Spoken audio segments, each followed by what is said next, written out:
What's up, everybody? Ace the Outsider here with the Galactic Tribe Podcast once again. Another week.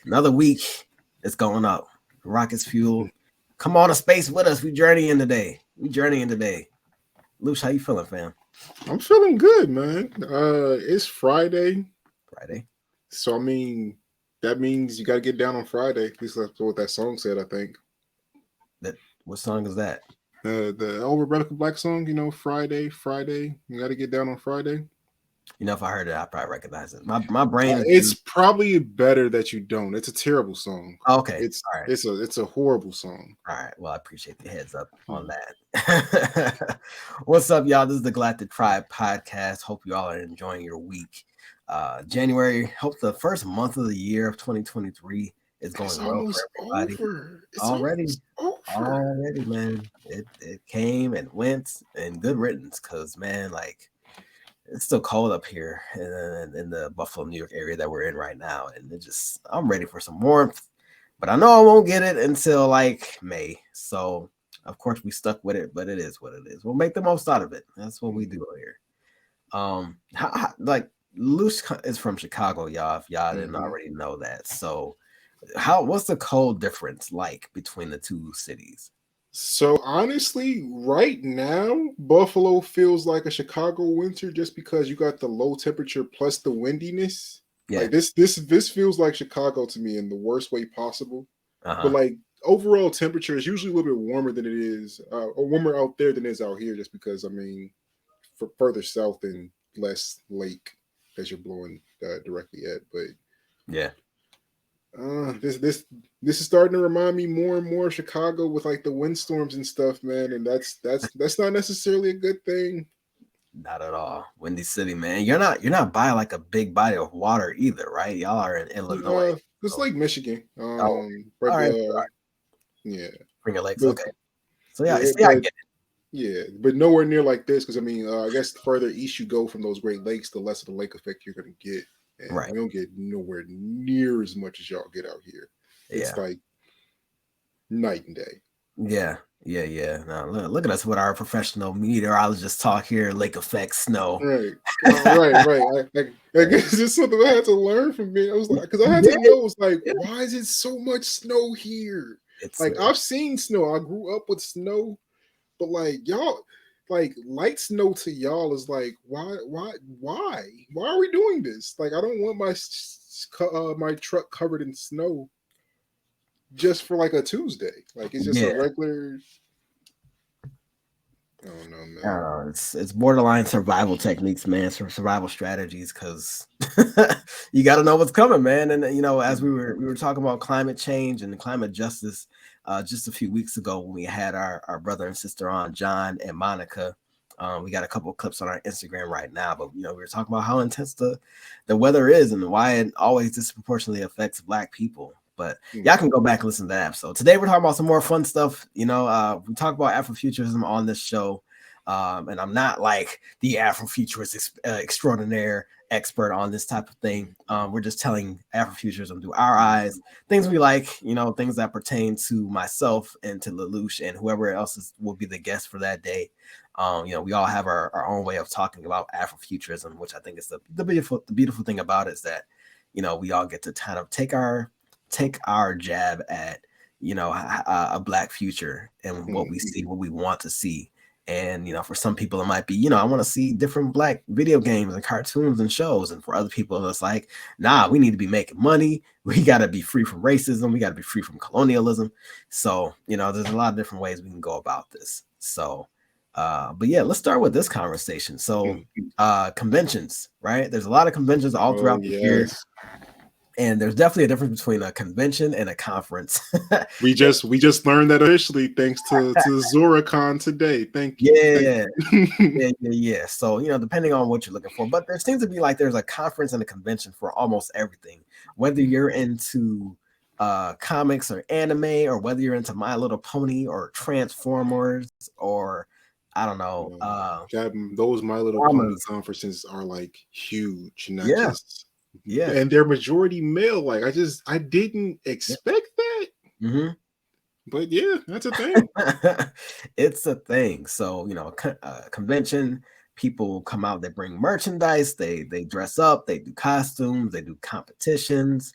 But one of the ones that Lelouche and I attended last year was BlerdCon, and it was my first BlerdCon. He's been there a few times, so that was a comic. Let's say a pop culture convention for a predominantly a Black audience, right? So there were people of other ethnicities there, but for the most part, that was our space, right?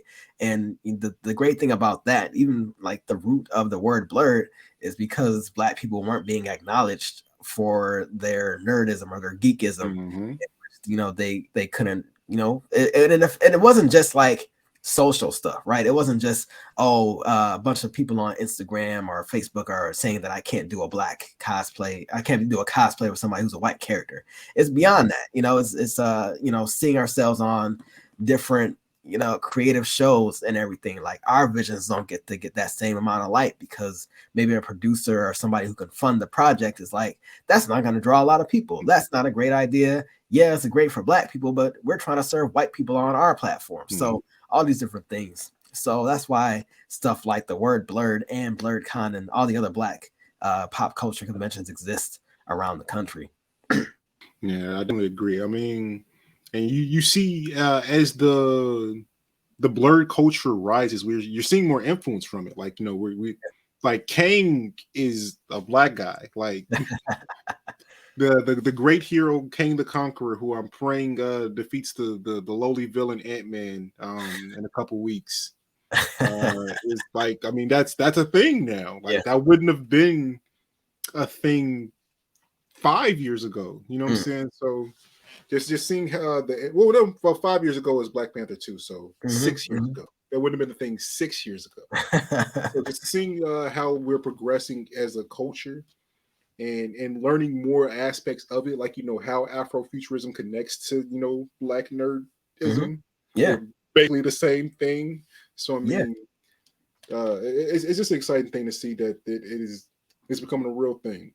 Yeah, for sure. And not just seeing ourselves in like superhero roles, but also in roles as fairies, mystical creatures, elves, or even some more, creatures that are more directly related to the African diaspora as far as like folk tales go. So the Mamiwatas and the Orishas and the, various spiritual creatures and entities that have existed throughout pantheons of African beliefs. So yeah, I think just opens up the conversation. It opens up room to develop and learn more from each other. It's not just, we're gonna be fans about this thing. Let's educate each other on these other cultures that exist out there or have existed or did exist or whatever have you. And let's pay tribute to that. But BlerdCon was a lot of fun.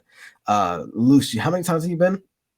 So the last year was my third time going, and so going into 2023, this will be my fourth. And I'm excited for it, man. Every year I've seen it grow in different ways. Like the programming has increased, like how they set up things has definitely improved, and watching the convention become more successful has been a pretty solid for me. They've had some hiccups, but we won't go there. It happened. I mean, they haven't been around more than 5 years. I think maybe. Yeah, their first con was 2018. Okay, yeah. So yeah, that's pretty new. And then COVID hit like 2 years later. So trying to push through that and keep things going is definitely a struggle. Like even Wakanda Con, that was there for 2019, but we haven't heard from that since. Man, I wanted to go to that, and it was in Chicago, and I didn't. That's right. Oh wow, man, oh man. So, what was the theme for BlerdCon the first time you went? The first theme was just Chocolate City. Okay, all right. Emphasizing like the area that they're in. It's called Chocolate City. They had they had different kiosks handing out chocolate bars throughout there. It was cool. Nice. Was that the same place? Yeah, it's been the same place since it's been made, if I'm not mistaken. Okay. Same place, and then also it's a play on words because it's a convention for people like us. Chocolate. All the flavors of chocolate. Even the milk chocolates, the light chocolates, a couple white chocolates in there. So yeah. Yeah, and this is Arlington, Virginia. For those who don't know, Arlington, Virginia is right outside of DC. It's really a stone's throw away. So yeah, which is is appropriate for all that.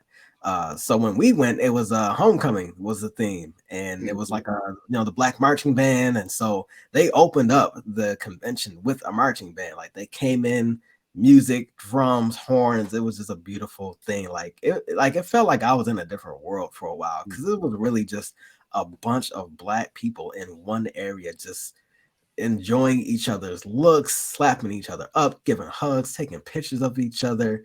It really just felt a lot different than it does up here. And Buffalo, we have a couple conventions here and there, but they're mixed. They're not like catering to one particular demographic, which sounds great, but at the same time, sometimes we just need space for us, so we're not getting those same looks and that same tension that we would get somewhere else. So the homecoming thing was a good thing to go on. I really enjoyed it, and that was a bit hard for people to match outfits with, but people still, that you don't have to stick to the thing, which is the great thing. But in this year coming up, it's definitely going to be a lot more outfits that match the theme, which we're going to get to momentarily. But so Lelouche, are there any highlights you want to talk about from BlerdCon? Well, before that, let me just kind of paint the picture for everybody, right? So it's in this hotel that has massive amounts of floors. It's just huge. Like you walk in, you're like, this is a small city. So you walk in, big old escalator, elevators going up and down. People are walking across, you check in and all that. On the other side of the main lobby, well, actually, when you're walking through, you see people, posing, taking pictures and everything. It's a big old lobby floor. There's some tables, there's some chairs. People are like lobbied up, chilling, chilling, cooling. At the bar, you can order food. You can also order the themed drink. They had like a Wakanda themed drink that was pretty good. So that was like the first floor, right? And so you go down one floor, and that was like the game stations were there. That was like the video game tournaments, fighting games mostly. And then that's 2 floors down. So the first floor down, that's the shop floor where you go to see all the vendors. Facts. Okay. And I mean the vendor floor especially this past year was fire. I mean, you saw some like some things I just wouldn't have thought you can buy this. Like this is on sale. I can get this today. Okay, cool. Like, there's a little bit of everything from figures to clothes to just all different types of things. And I bought some golden Pokemon dollars with like different Pokemon as the bills. Like, dang. Like I didn't even see that. I really didn't get a chance to take as much. I didn't get to take as much time with the artist alley as I wanted to, or the merch. So yeah, man, I definitely got to do that right the next time. And please, y'all, bring some money, bring some cash, bring something, save up, do what you got to do, because you're gonna be like, you're gonna buy like so it's like it's 3 days, right? It's Friday, Saturday, Sunday. Yeah. So make sure the bag is right, because you're gonna buy something and you're gonna see something later on, or you're gonna see something the next day or the last day. Like I was trying to hold out until the last day, but not everybody's always there on the last day. So you got to get it while it gets good. But yeah, so the merchandise table was cool, photo booths, all that, great. And then on the bottom floor, that was where the party was going. So I said the video games, cool. They also had a bunch of arcade games. So like standing arcades you could sit at. Ninja Turtles was there. A lot of old school games that people haven't seen since probably the 90s or 80s was there. Also some newer games were there as well. DJ was DJing the entire time. All 3 days. There was no ceasing. Never stopped. Never stopped.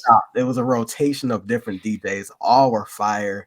A lot of great stuff going on. They had another artist alley. They had special guests had their own tables set up. And then they had an auditorium where there was more partying going on. We can talk about that a little later. Some things we can't even talk about on this show because there was, BlerdCon is it's for all ages. If you don't mind your child. But the later you're there, the later you are in that hotel, there's some things you're gonna see. Definitely some after hours activities going on. There's a theater where they are showing hentai for like hours at a time. Yes, indeed. There's a little bit of something for everybody. Even for the young ones, there were some things for the young ones too. Like they had like younger people games and like There were a few panels, so like all the above floors that's where all the panels were. So if you wanted to have a special conversation or guests, Bei Chan was in there. The guys from Urban Jedis were there as well, or Urban Force, I think is what they rebranded as. They were up there. I went to one of their talks. That was pretty cool. So they had their own fan-made Star Wars themed fan films. That was pretty fun. There was something on Afrofuturist poetry that was there. That was pretty cool to listen to. Yeah, so many great things there. Knights of Wakanda too. Shout out to Knights of Wakanda. They I got this little card from them, and so they are Black people, a group of Black people who wear armor like knights and fight like knights. Like they had the big claymore swords, they had the shield. Some of them had a mace, and I got the whole one of them things. I'm joints is heavy, fam. Heavy, like, yeah, man. You hit one of those, man. You definitely gonna feel it. So it was cool to talk to them. They might be a guest at some point in the future. Nami Ware was also cool to talk to. So many different creators, people who I would follow on Instagram, and I figured I might wouldn't get the chance to meet them in person for a long time, but actually going there and seeing how cool they are in person was really cool for me to see. Yeah, that's the special thing about BlerdCon. Like it's so a collection of Black content creators as well. So like you get to mingle, bounce ideas off of each other. You just experience how dope these people actually are behind the camera. Yeah. So if you haven't gone to BlerdCon and you're watching this podcast, I definitely recommend looking it up. It's not expensive. It's $60 for the weekend. I mean, of course, you got to find a place to stay while you're there, and there's plenty of food options, including a big food court surrounding another party area that they made outside. Oh yeah, we ain't talking about the outside yet. Oh man, outside had that big old stage. People were rapping, doing poetry. There's a little bit of everything going on that stage. That was pretty cool. Just a big cipher of restaurants and food trucks and everything. I think I got to get some gator. I got a gator dog, a couple gator dogs. That was pretty good, man. I don't know if y'all eat alligator. Alligator hot dog. Yes, sir. I missed that. What? I don't know if I would have tried it, but it was like a New Orleans food truck or something like that. It was like a Cajun joint, and and then I definitely got me a gator dog. So like gator is like, what's the best way? It just tastes like another meat category. You ever have deer or venison? It's gamey like that. It's a little gamey, but it's not too gamey. It depends on what you kind of put it with for the most part.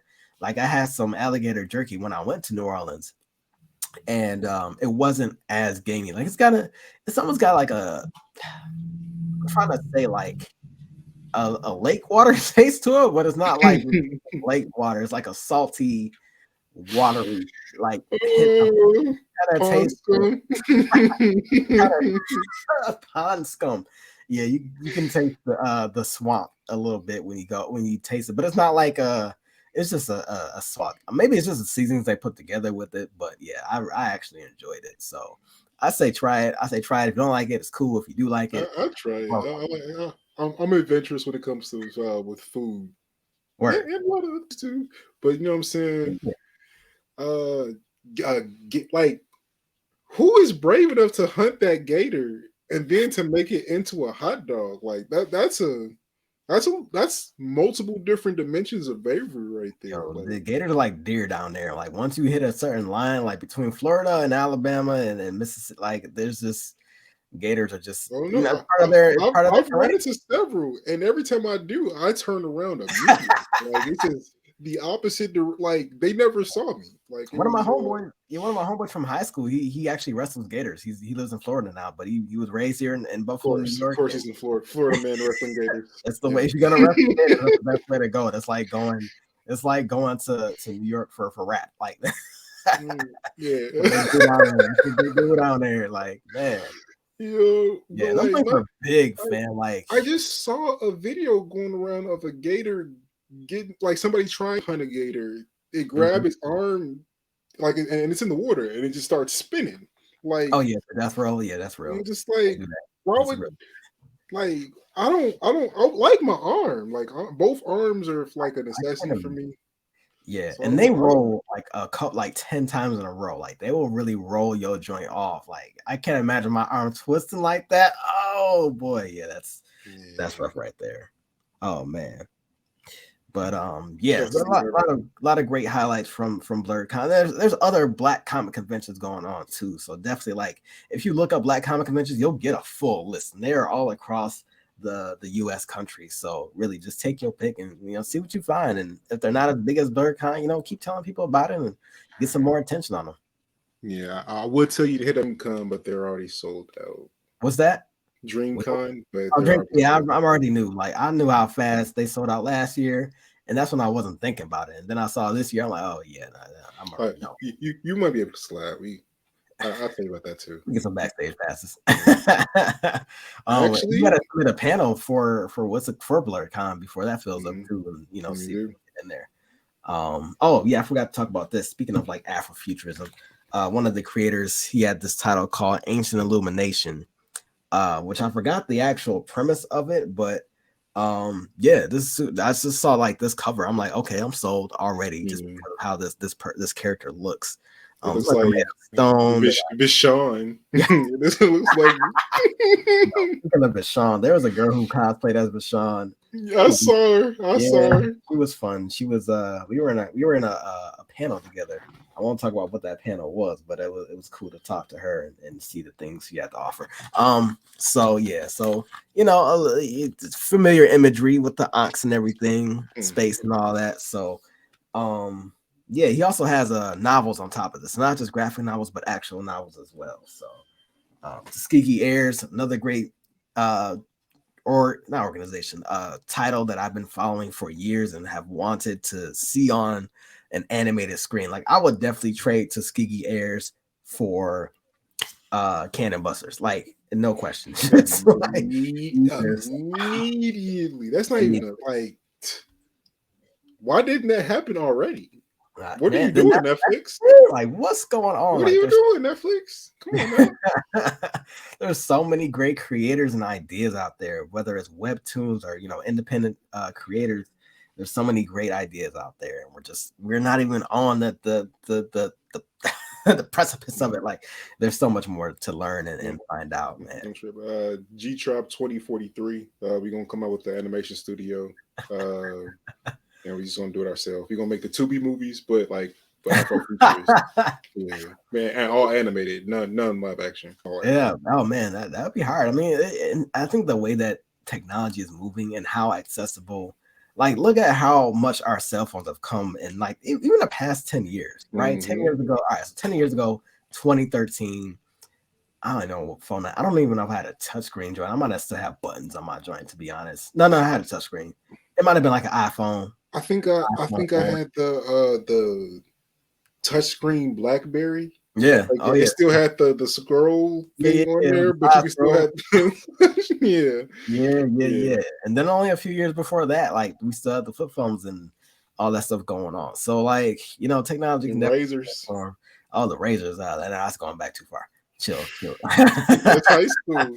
But even so, like that's only within the past 20 something years. So, the way that AI is changing now too. So the same way we got AI art, perhaps there's a level of AI character animation that can be done as well too. So, let's see what happens. And I mean, if anything, we can put together a light reel of some things that so say for example, we have an AI generator that generates somebody getting punched in the face, powering up, all these different things. And while it might not seem like solid animation or comparatively to, actual animation, perhaps it can at least spark something and be like, okay, I kind of see the vision now. Let's see if we can put this together. You know what I'm saying? Because some people can't always articulate what they want to see. Sometimes people are more visual when it comes to recreating something. So I say it's definitely possible. So you saying 2043, I'm saying 2033. I mean, let's see what happens. I'm 2043. I'm also imagining having like the game out to support it too. Like the G-Tribe game, and like we in like Panfrica shooting things. I guess where we decide to name the planet that is superior to this one. Yeah, man. He's gonna love that idea. But yeah, so many other conventions that are out there. BlerdCon being one of them. Oh, I'm sorry, I didn't get to say what were your highlights from from BlerdCon 2022? Highlights from BlerdCon 22. Number one is for sure the panel that we did for Beichan. Pinky did her thing, and we collectively came together and made that a thing. I think that was one of the better panels that I saw since I've been at BlerdCon. Mm-hmm. Some of the cosplays were great. Orlando Jones, seeing him, that's for sure a highlight of my BlerdCon 2022. Like getting to sit and listen to his I guess TED talk. They had him on stage and interviewed him there, and just hearing him respond to things like regular questions. I know that sounds trivial, but like it was dope. Oh man, did you get to meet him, or you just got to kind of just see him speak? See him speak, and then everybody got to go up there and ask a question. Oh, tight. Okay, cool. I was asking so like you are you okay with how evolution turned? Like you like that? And he was like a long time ago. Like it did. It did. He said, "Yeah, but I didn't like that much either." Yeah, but like what we talk about, right? The roles of Black people in sci-fi have changed exponentially in the past like 20 years. So and he's been in some stuff since then. He was in American Gods too, right? Yeah, he was the only reason why that show was watchable. I don't care what anyone says. He was. He's why I turned on that show. Word, got you. Yeah, I'm gonna have to dive into that at some point.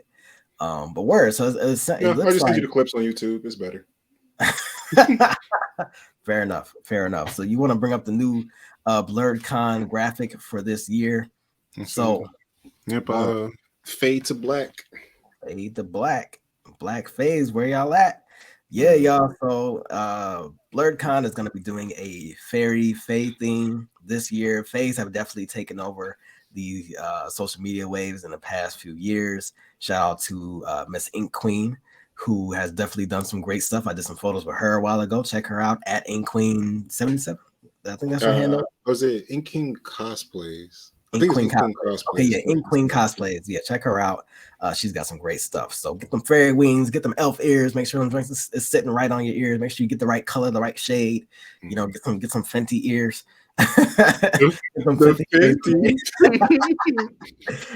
Rihanna drop the Fenty ears. They're gonna sell. I guarantee you they will sell. What? Oh, come on now. Yeah, with some nice line. Oh, whoa. Okay, now we're not on that part. We'll save that for Beichan. Save it for Beichan. But yeah, there's definitely a lot of things you could do. So whether you want to be I think mermaids are gonna go hard this year. I could definitely see some, Will Little Mermaid drop before BlerdCon? I don't even know, because I feel like the movie ain't even coming out till 2025, and that's because they've been talking about it for the last year and a half. Like they threw it out early to get people excited, but also to get people to fight about it. Cool. And they accomplished that. That's the only reason they dropped it. No, it drops in May 26th, 2023. Right. So it will be. Oh yeah, we're for sure gonna see some mermaids. See some mermaids, probably some deities, Orishas and everything. That's gonna be fire to see. Some Pokemon too. I thought about doing a Pokemon cosplay. I was gonna do Tapu Koko, the electric joint. I was gonna do that one, but that was gonna be a lot of work, and I knew I was gonna be moving around a lot. Like I need my feet right for BlerdCon this year, because man, I might do Brock and have my stoned badge. Yeah, I like that idea. Word. So it's gonna be a great time. I'm super excited for it. I think there's a lot to look forward to. If you're in the Buffalo area, there is a Buffalo BlerdCon page in which we will be sharing information about BlerdCon, talking especially for those first time cosplayers or people who are novice cosplayers. If you want to get feedback on your cosplay, or like just talk to other people like yourself, and you want to go down there with us, or maybe you don't, maybe you just want to see what's going on, by all means, we'll have a nice little community going. That way we can represent the Buffalo Nation as we do so well. But to talk about some other conventions going on. So there's if you want like more of a toned down Afrofuturist convention experience, there is Zora, which happens in Florida. I forgot what, I want to say it's Jacksonville, maybe Orlando. Actually, I don't think it's as far as Orlando, but there is ZoraCon, which is based on Zora Neale Hurston, who was an American author. All throughout the early 1900s, she was awesome. So there's a convention in her name. Please look her up. There's a conference. My bad. It's a conference, so maybe not as much, activities and everything like that. There's a couple workshops, but it's more like an educational perspective. So, but I mean, if that's your thing, I mean, whether or not you're into that, if you can go down there, check that out. There's also I gotta read the word as I look at this one. Concatenation. I think that's in Michigan. Spell it. CONCATENATION. So or concate nation. I don't know. I've never seen that word until today. And we're gonna reach out to them and find out. Yeah, we will reach out and find out. But they got a nice calendar of events. I think they got some stuff going on. Yeah, I didn't do too much research before looking that up. I'm only just anyway. Yeah, so there's other stuff going on for sure.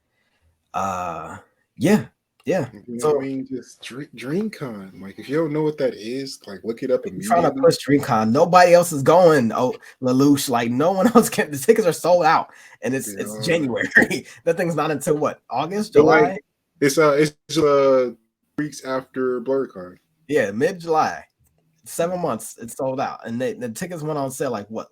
Like not even last month. November 18th. Yeah, see, and sold out that day. So it's like, okay, so the thing happens in late July. The tickets go on sale November of the same year. So that's what like not even like a 5-month period for a conference, for a convention that's at that point 9 months away. Like, that's a whole baby. Yeah. And so it gives you time to think on it. You know what I'm saying? It might be some people who have babies and can't go. So I mean, if somebody who is going to DreamCon and they get pregnant, and you know what I'm saying, you got a good chance to get that. It gives a special meaning to No Nut November. Oh man, yeah. Oh, that's funny as ever. So, but yeah, you got some time. But here we are in January. See what all happens. February is right around the corner. Black History Month for some, and so Black History Month for most, but Black Future Month for a considerable amount of people. Including the Galactic Tribe. So Black Future Month is kind of just a spin on Black History Month. And while Black History Month reminds us of where we came from, for the most part, American history, where it all comes from and what happened and things we shouldn't forget. Black Future Month is there to remind us where we should be going or where we want to go, where our desires are, how we see ourselves in the future. So you can definitely celebrate both at the same time. And by all means, it doesn't stop or end with February. It keeps going throughout the whole year. And, so Black Future Month is definitely a thing over here with the Galactic Tribe. Oh, have you ever heard of Black Futures Month? I've not. This is actually my first time ever hearing those words together. Word. All right. Yeah, Black Future Month is kind of, just it. I think it kind of came, I don't know when it really started. It probably started to circulate a bit around the same time Afrofuturism did. But I mean, not to say that was the start of it. It definitely could have been mentioned by somebody in the past, but with Black History Month being so short and so many other misconceptions about it, or just not even misconceptions, but just like the whole idea of it, like, people going so hard for that 1 month, which is the shortest month of the year. And then like the rest of the year, companies don't really show the same type of support for Black culture. So, but yeah, so, we keep that fish strong all throughout the year. But yeah, Black Futures Month is definitely a thing. And, we want to make that more known as we push forward. So there's a whole lineup of events that we got going on with the Galactic Tribe. On the 11th, we come back for our return event. So we're going to have some young people. I'm thinking of something else already. So that's going to return our event. We're talking about Afrofuturism, reintroducing people to Afrofuturism. So if you're new to the term, or you think that you can't be an Afrofuturist, we'll give you a bunch of reasons why you are. Even if you don't think you are, you're going to leave out that room feeling like an Afrofuturist that day. So we're going to play around with some art technology. That's going to be pretty fun. We're going to read some Black Panther comic. That's going to be cool. And then on the 25th, we're going to be doing a youth panel because youth are the future. We don't have a future without our youth. So we're going to be doing a panel of them. So the past 2 years, we did just a regular panel on Afrofuturism. And Lelouche, this is before you got involved. Mm-hmm. But our first year, we had professors, activists, teachers, a comic artist. We had them all, doing a panel. That was a great event. That one, that had to be maybe 50 plus people showed up to that one. That was pretty fun. And then the second year, which was 2020, that was middle of COVID. So we did a virtual one, and that was fun. We had some big names. We had Evan Narcisse was one of the biggest names that we've had on our program so far. Evan Narcisse is a writer, critic. He has written a bunch of Black Panther titles. He also did some writing, I believe, for the Miles Morales Spider-Man game. Him being a Harlem native, definitely contributed to that. So he was cool to have on. We had Stacey Robinson, half a Black Kirby. He was on talking about his art and everything. I gotta go back and watch this. Both, I think. Okay, not both. The one from last year is definitely up on our YouTube. If it's not, please hit me in the head with a shovel because that definitely should be up there. We also had a Royalty Cosplay. She's down in Atlanta. She came and talked about her. She has a dope Cherie cosplay. She was on there. Genesis, who is a musician up here in Buffalo, he was part of it as well. I'm missing maybe one or two more people who were great, but that was a great time. So definitely we want to do it up for our panels. But this year we're going to be giving the power back to the youth. Youth who are young entrepreneurs, artists, students, or just kids who want to have a vision of the future. So, there's going to be space for them all to talk. So I'm super excited about that. Yeah, I'm definitely excited about that. I mean, I feel that the way that society is now, we kind of diminish the voices of kids. I feel like we need to do more to give them some, like let them actually have a say in some of their lives, let them understand what their lives are, so we can help them do that better. I mean, yeah. Oh, Stephanie Tolliver. That was the last person I was thinking of. Stephanie Tolliver is an awesome author, teacher. She was super dope. She's I think she's in Colorado right now, and it is on our website. So if you want to go to our website, you can watch the video there and kind of see the pictures from it. I'm scrolling through them right now. So no, that wasn't, or was that a hybrid event? No, okay, I got the events mixed up. No, I'm sorry, that was hybrid because we had some people in person for that one. Just a small crowd of people, because like February 2020 wasn't as bad as like April 2020. That was a different ball game right there. But that was pre-lockdown. Yeah. Check out the Galactic Tribe.org again to the video. Mm-hmm. And all of our other stuff. This is a lot. It's a lot there. Yeah. Check out the more, and there's more coming. Definitely more coming. So we got that going on, and then we're also collaborating. Well, we've actually been invited by Villa Maria, which is an arts college here, private arts college here in Buffalo, New York. A lot of game design students, graphic design, just arts of all types go to that school. It's really well known, and they're trying to do better with the community. So they've had us up there for a few different occasions, and they're like, yo, listen, y'all want the whole room to do what y'all want to do, go ahead for it. So we're gonna be locking down that room, and we're gonna have panels all day. So if you happen to hear about this, if you happen to be listening and you have something you want to present to us, or you want to be part of that day, you want to start a panel, you want to do a session or whatnot, please get at us and let us know if you're interested in that, because we can do virtual, we can do in person, we do a bunch of different things. So holler at us for that. Yeah.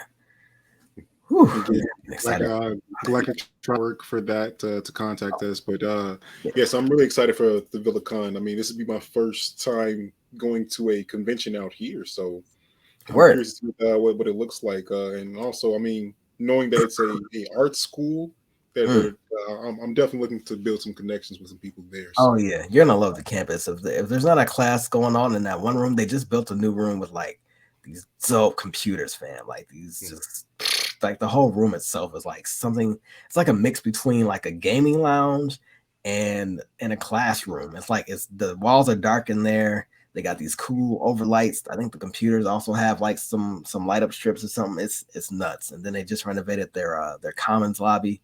So yeah, it's gonna be a good time. You're gonna like it once we go up there. But I'm also on the advisory council. Go me. So I'm looking forward to everything with the BlerdCon, and then that's just March, man. We're gonna be doing some other stuff. April's gonna be climate justice, climate change awareness, especially when it comes to our personal experience as Black people. So we're gonna be talking about some things in April, and May, June, July, things are gonna heat up. Things are gonna heat up definitely. So I'm excited for this year. Just I'm always excited for different years, but I'm really excited for this year. Yeah, we're gonna make 2023 as great of a year as we can. I'm sure. Yeah. We already got a lot of stuff. Who knows what's gonna come up by the end of the year? I mean, yeah, that's on Queen Ramonda, man. What? That's on the Queen.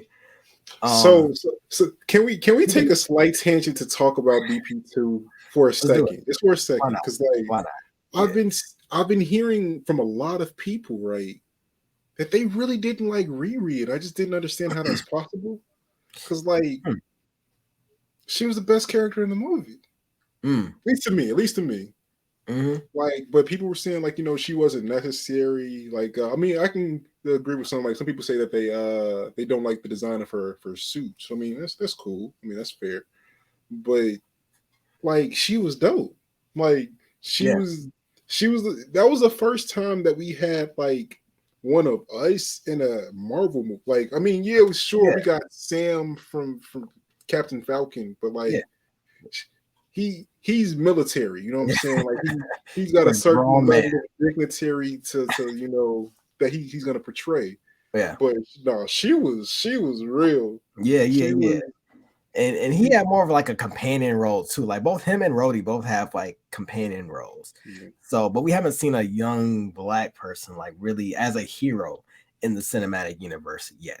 Until Riri and Shuri too. Shuri's a bit older, but for the most part, Riri was what? She's 19 in that movie. So yeah. So even though Dominique Thorne, I forgot how old she is, but still, I think that Riri was a very necessary character and a fun one. I think some people were like, "Oh, she's too. Why they always gotta have a hood female?" And she wasn't like hood.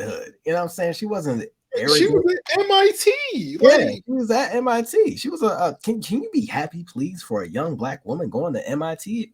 And she's from your hometown. Her own Tony Stark suit. Like, how can you get mad at that? And plus, if you've read the comics, you could definitely see that was a good comic portrayal of Shuri, or Riri. She doesn't take stuff from nobody. She has an attitude. Yes, a Black woman has an attitude. That you're surprised. Look at what they got to put up with. Of course, they have an attitude, but she wasn't arrogant. She wasn't ignorant. She was. You saw what she was dealing with, like she saw Okoye. Well, she didn't see. She was unconscious, but like Okoye, like took out 3 Talakani, and then they're like, all right, go home. Like you're too weak. Go home. I'll finish this off. I can understand the alarm. I'd be angry to deal with people like that too. All right. Yeah. She added that great mix of comic relief, but also just bonding too. She got the bond with Shuri, and these are 2 people who have both lost. Like, Riri lost her father in that movie, and doesn't really have a lot of friends. She's at MIT, so she's already got these things against her. Had her ideas stolen by professors and all that. So she definitely, but she got the bond with Shuri and some of the others. So I think that. There's so much more to be said about that than what people don't like, which is pretty much imaginary at this point. But yeah, I thought Riri was really well done. I like her suit. Yeah, it was bulky, but it's like the first one she's got, and that's what they had to work with on a short timetable. Like she they had a right. Like, what more do you want? Have you seen like people try to make anything in a day? Yeah, she made that. Great up. Oh man. So yeah, people are wild, but yeah. It's like, so like if you didn't like her, then what was good about the movie to you? Because like the best scene of the movie was her introduction. Like her in the dorm room with Okoye and Shuri is the best part of that entire movie. Yeah, that's probably the hardest I've laughed at any like Marvel anything. Period. Like that one, yeah. And plus we saw it with us too. So like we were cracking up in that theater. Like, and that's why you had to go see it more than once, because you know, stuff like that, you know, you miss certain things and now you're laughing at another that you missed the first time. So yeah. Of things that went well with that movie, that was the one right there. So yeah, like there's a lot of things to critique about that movie. I will not knock anybody for doing that, but I don't think Riri is the one. To like she killed it. She really did. Yeah, I'm looking forward to see what they do with her going forward, especially, you know, as we do talk more about women in STEM, women in STEAM, and you know, her just getting a platform she deserves. I feel sorry for what's about to happen when the Avengers try to fight Kang. I don't know if they're about to where Riri's gonna be in that team. I don't know what role she's gonna play, but against Kang, we gonna see, because that's the Kang Dynasty right there. That movie said Avengers Kang Dynasty. And what, like, so there's so much that they have to answer in that time. So like who's going to be leading the Avengers? Like, what's the meeting point that draws them together? So like, there's a lot of questions they got to answer getting into that. But I'm really excited though. But again, I'm a John Major stan to a degree. Like I'm rooting for him in. If you haven't catch from the shade that I threw at Ant-Man earlier, I'm rooting for him in the Ant-Man movie. I'm rooting for him in Creed 3. I am rooting for him in Creed 3. Like Michael B, you're my guy. I got respect for you, but you see what he looked like. You see what he came into that movie set with. Like he about to put that man down. Like you gotta like Creed 3. Let John Majors win. Creed 4. We get the rematch. You know, just set up ahead of time. It's good marketing. Come on, we can do it. Yeah, I put a fun little TikTok up about what John Majors was about to do to the Avengers. So they ain't really got too many in their roster right now. Oh man, like, I mean, Hulk and She-Hulk, neither of them seem intimidating. Like She-Hulk lost to Daredevil. Like, that did happen. Word? So, I didn't finish She-Hulk, so I didn't know that. You're okay. You're okay. Yeah. Oh, that's wild. Oh man. Woo, man, this Marvel Universe stuff is crazy. Quick segue into to video games. So I did post a a trailer for the untitled project of Black Panther and Captain America taking on World War II, or taking on Hydra in World War II. So that's going to be interesting. There were talks about it. Again, it's untitled. They don't have a title for it. They don't have a release date or nothing like that. They probably haven't really even started development for the most part, or maybe they did. I don't know what this timeline is looking like, but yeah, I think it can be done really well. I mean, I was just trying to play Avengers the other day and it didn't load. So but that's you. So you said that the servers were down because they're adding their last update, right? Okay. All right. Yeah. So that game probably got maybe a year left on it before, maybe 2, maybe 3. The servers if they get to the end of this year fully with the servers fully intact, I will be surprised. That's how low the last time I checked their streamer count, they were like 55 a day. 55 a day? Yeah. Damn, I know college campuses with more people playing Smash Bros than that. A room. One birthday party had more people playing Smash Bros than people playing this game. Yeah, so such a letdown. But it looks like I think there's gonna be 4 playable characters with this one. So you've got Black Panther, King Azuri, who was the Black Panther during World War I, Captain America, who was Steve Rogers, and then I think there is a black actually a black soldier who you might be able to play as. And then I believe Adora Milaje, who's a spy. So I think that's going to add a nice, you got your option, play how you want to. It's either going to be, everybody gets the same playthrough, but as a character you want to play with, or maybe there's going to be segmented like, okay, at this part you're going to be this character, this part you're going to be another character. So, I mean, we'll see what happens. I'm more for the open play, play how you want to environment, kind of like what they did with Avengers, where if you're you're muted.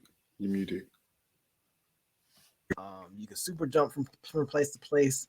Or if you're Iron Man, you can fly. Or if you're Black Widow, you can run real fast and do some cartwheels in the air. Not fast enough. They definitely needed to.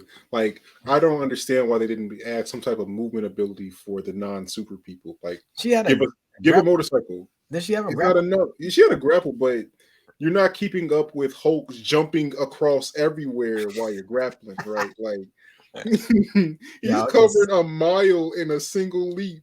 I would get you got Iron Man flying. Yeah. Yo, Thor just grapple. Is there a tree nearby? Yeah, right. You ain't got a tree. It's a wrap. Oh man, let me shoot somebody from this perch right here while Hulk goes over there throwing entire cars at people and then jumping on to the next thing.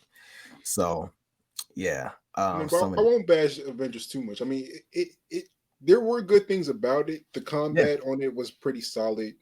You didn't give us enough to do, man. You gotta How do you have a Marvel game and your only villains are the Abomination and Taskmaster, bro? Like, and then MODOK. And then MODOK. And that's it. Like, oh man, you're right. There weren't really too many bosses outside of that. Yeah, like, and it's like all 5 of them. Adaptoids. Adaptoids. Oh man, yeah. There wasn't any Ultron. There wasn't a Kang. There was just no level of like Thanos. Like, somebody. Give me at least one of the villains from the movies. Like, I'll take Whiplash. Sure, I guess. Whiplash. Oh man, who was the one who was in Black Widow? Who was that was Taskmaster. That was Taskmaster. that was the female Taskmaster who's not. I don't really count that, but I don't really count that movie. Yeah, I count Yelena though. Yelena was dope. She was. Yeah. I like seeing her, but everything else about that, I forgot that was a thing. The best part of that movie, Yelena making fun of Scarlett Johansson the whole time. Yeah. Like, what is the neck? The neck, like, going in. Yeah. It's going in. Yeah, I might watch it just for that. Oh man, I don't think I've even seen it on Disney. Anyway, so yeah, so the movie or the video game Untitled, we'll see what happens with it. My personal feelings on it is I think it's a cool idea, but I think that we need more standalone Black characters in video games where they don't have to rely on the selling of another major character. You know what I'm saying? So like with every, like even with the shows, like there's only one standalone Black Panther cartoon, and that was a mini series that was like 10 episodes that came out in 2008, 2009. But there hasn't been anything since, and this is now like 13 years later. And post the $1 billion Black Panther movie also. Right. Right. And even leading up to that, only time Black Panther was on was when he was with the Avengers, and like as far as cartoons and video games go. So I think it's time for him and at least Black Panther to have a solo game. But even when you think of Black protagonists in solo games, period, there's not too many. Like normally it might be like a drama game, maybe a shooter here or there, but nothing that really dives into the character's background and like as far as like storytelling goes. Like I think they have you were rocking with the storytelling in 50 Cent Bulletproof? No. I don't like taking painkillers as health. Oh, Lelouche, I don't. he was trying to get rich. Or die trying. And died over and over and over again. Yo, mind you, I did have a lot of fun playing that game when I was like 14, 15. Oh, good Lord. What a time. Painkillers were the health. That's how you had to go see your dealer to get the oh my goodness. Oh, moment of history. But yeah, so yeah, as far as superheroes go, I would love to see like a Blade game. Like I think that's way overdue. Like as far as like especially in like movie games, like movie games always get a bad rep for being terrible, and that's because they are. But we definitely could have got a decent Blade game. I would have just loved to be Blade in the video game. That would have been fire to me.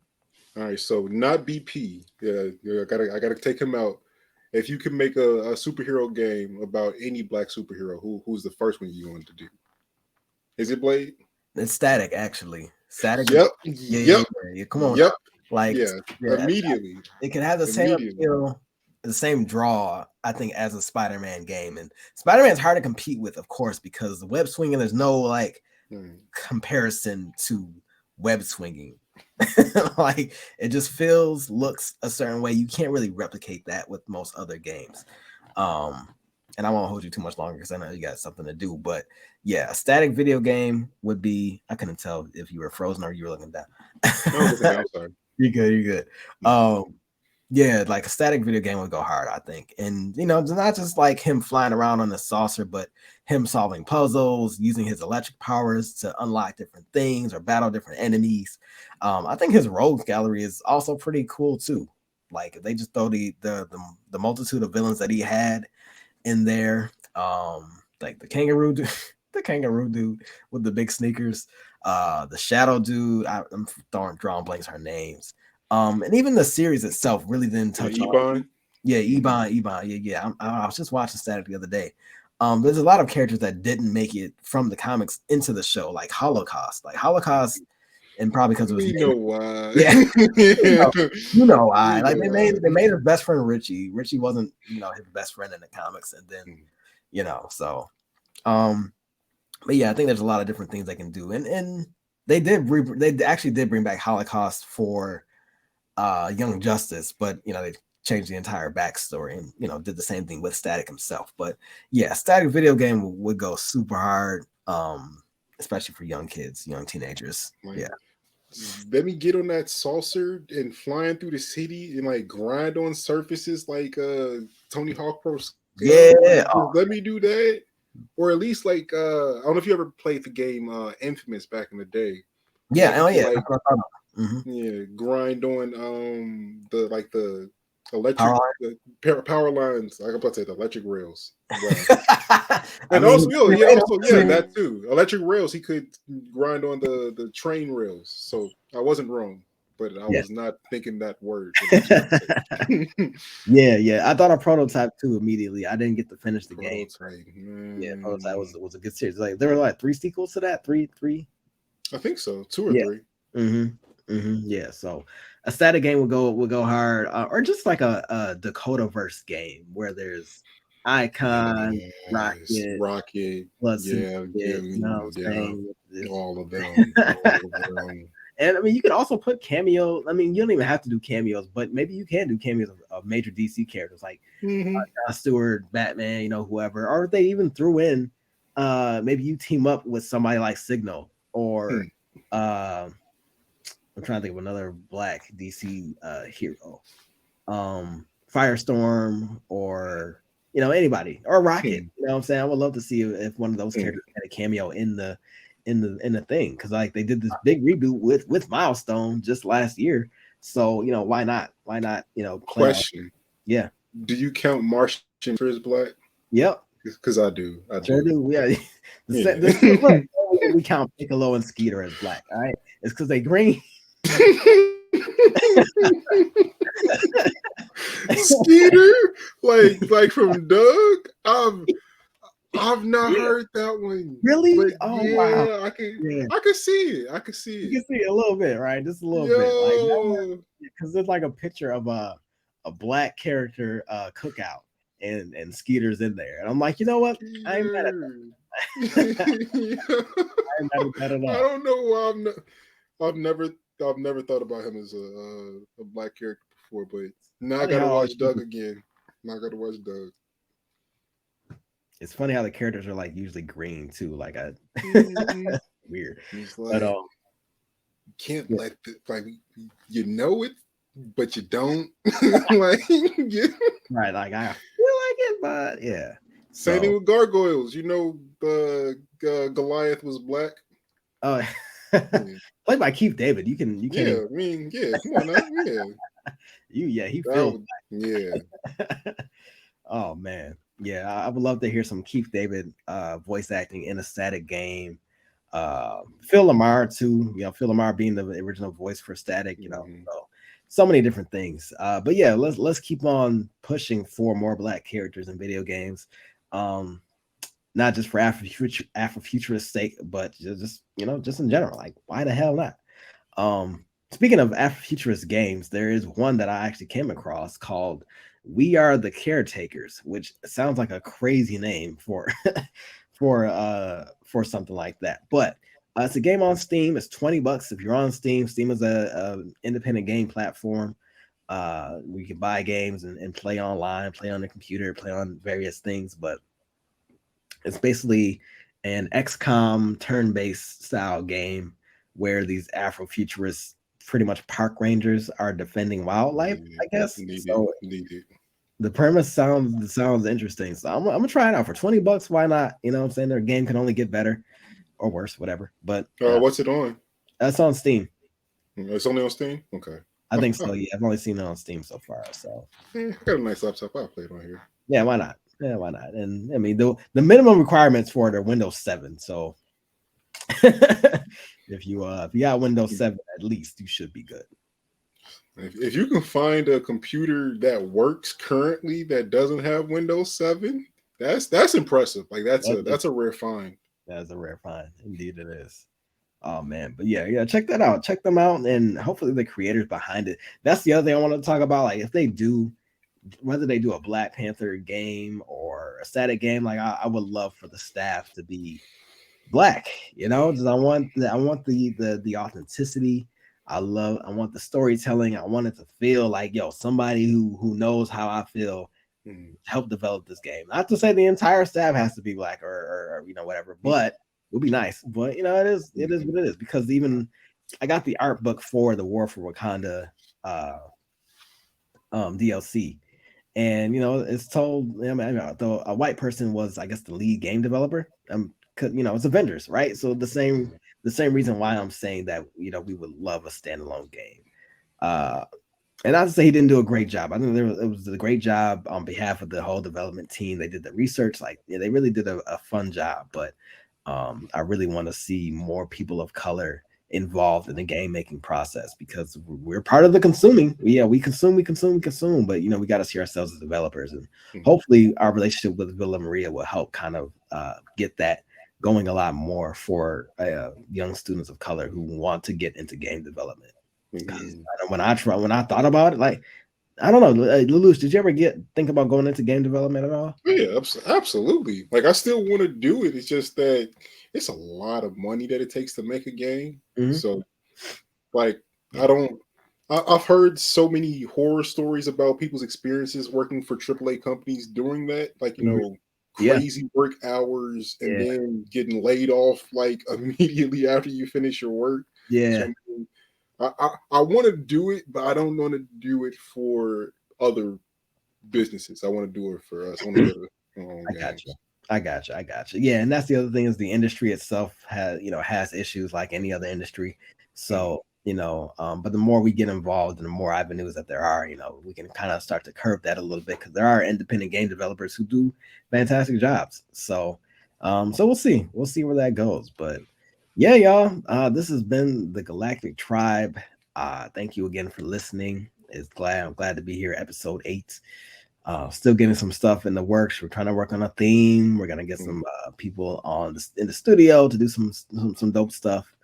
It's gonna be a big year for us. We've been starting off pretty strong. Like we started this podcast. Did we start in December? We started. I think it was December, or is it November? One of the two. Yeah, one of the two. So we're like 2 or 3 months in. So the show will only get better, but it's only gonna get better because people like you are listening. So we truly appreciate you listening, watching. If you want to see a video version of this, if you're listening to us, go to our YouTube, the Wakanda Alliance, the Galactic Tribe Podcast, and you can watch our handsome faces talk about stuff that we like. You can see my glowing mic and Lelouche's interesting background, which looks like it should belong in a video game. Yeah, it really does. Yeah, heck yeah, absolutely. So this is what Wakanda should look like. Letting y'all know Crystal Dynamics. Yeah, right, straight up. So to all you out there who are looking to do stuff in Buffalo, New York, please by all means reach out to us. We got some dope things coming this year. If you're not in Buffalo, by all means shout us out, give us a shout, hit us up in the DMs. You want to ask any questions, maybe you want to do a virtual session with the Galactic Tribe and the Wakanda Alliance or any one of our programs, by all means shoot us DM. Or if you just want to say, hey, we're welcoming to that too. But until then, you all be well out there. Keep it future forward. Lelouche, anything on the way out, fam? No. Maybe you pop in Saturday, February 11th for our first back workshop. I'm really excited for that. And just make sure you're following the Wakanda Alliance on all the socials because we got a lot of content coming to you guys this year. Yep, TikTok, Facebook, Instagram, all those platforms are active right now. Listening on Spotify or Anchor, whatever your platform is, by all means, do that. But until then, y'all keep it future forward. We'll see you on Black Future Month. Stay tuned.